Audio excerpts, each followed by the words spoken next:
I'll show you all this while I'm out here. This is our banana tree. They're kind of amazing things.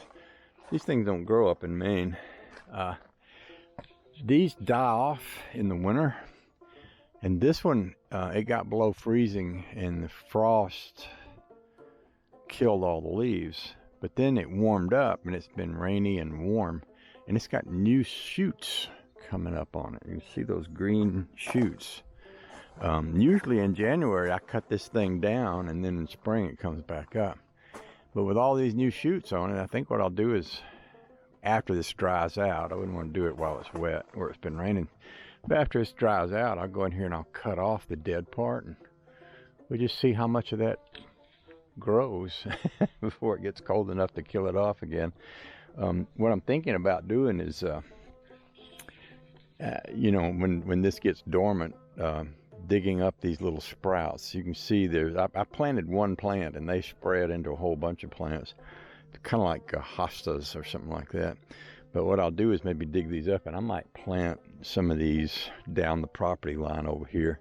So there'll be little, I think of these as sort of tropical looking trees. So that way there'll be little tropical looking trees down the side of the property. That will not be a real tree. Like, you know, if you plant a pine tree or an oak, then you got a big real tree that's, you know, has to be sawed down with a chainsaw. If you plant these things, if you ever want to get rid of them, all you have to do is cut them off at the ground, mow right over them, and where they won't come up again. And so that way I can have something to divide this from that looks cool, that's not permanent. But it still is there and still looks cool. So I might do something like that. Oh yeah, and I have someone coming, if they can, considering the way the weather's been. They plan to be here in the middle of next week, and so I'm going to need to get this camper off of here because that's where they're going to put my new garage building in a few days.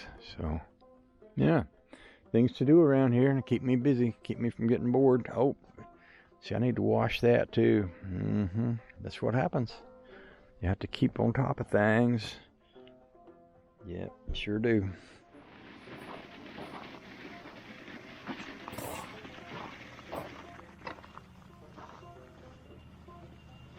Sounds like a tractor coming down the road.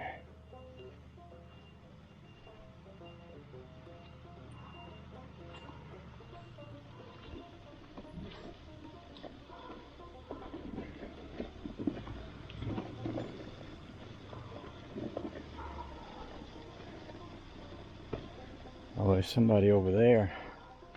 I see. Getting some kind of materials. I think they're putting a new roof on the house next door. That's what I'm hearing.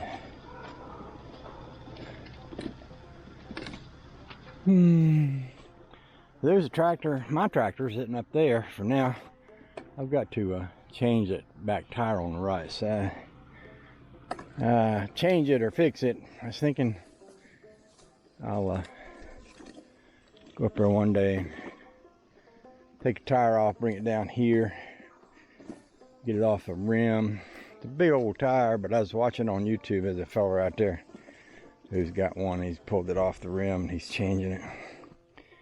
Speaking of changing it, I wonder if I could change the spread of this thing.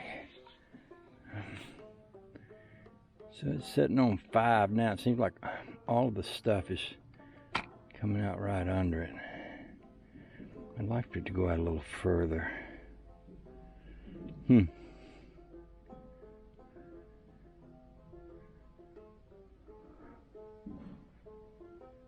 So I'm gonna try setting it like on number 3. Let's see what that does. I'd like for it to spread out a little wider. Now let's set it to like 10. Oh, that's better. So let's go way up there to like 15. Oh yeah, that's a lot of seeds there. That looks good though. That's what we want, a lot of seeds. So Let's start out by working on these tire tracks and things. Boy, that really eats up a bunch of seed in a hurry. That's one thing about it. You don't get to walk around very far before you run out with that, but that sure does throw them out there a lot.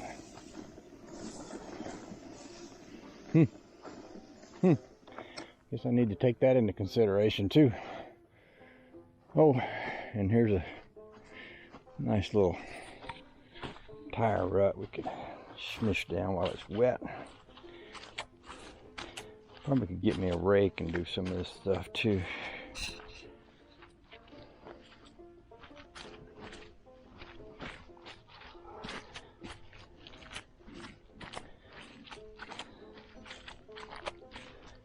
So maybe I should leave this not set on quite such a high number.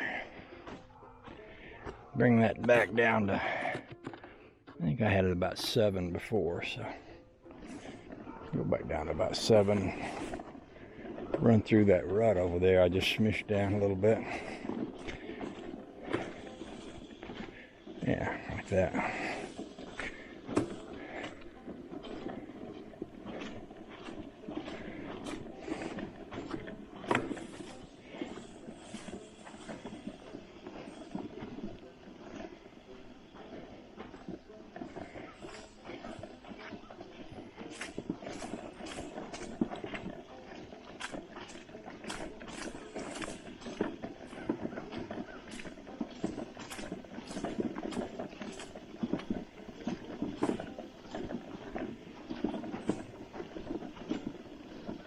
One way to get my exercise too, I reckon.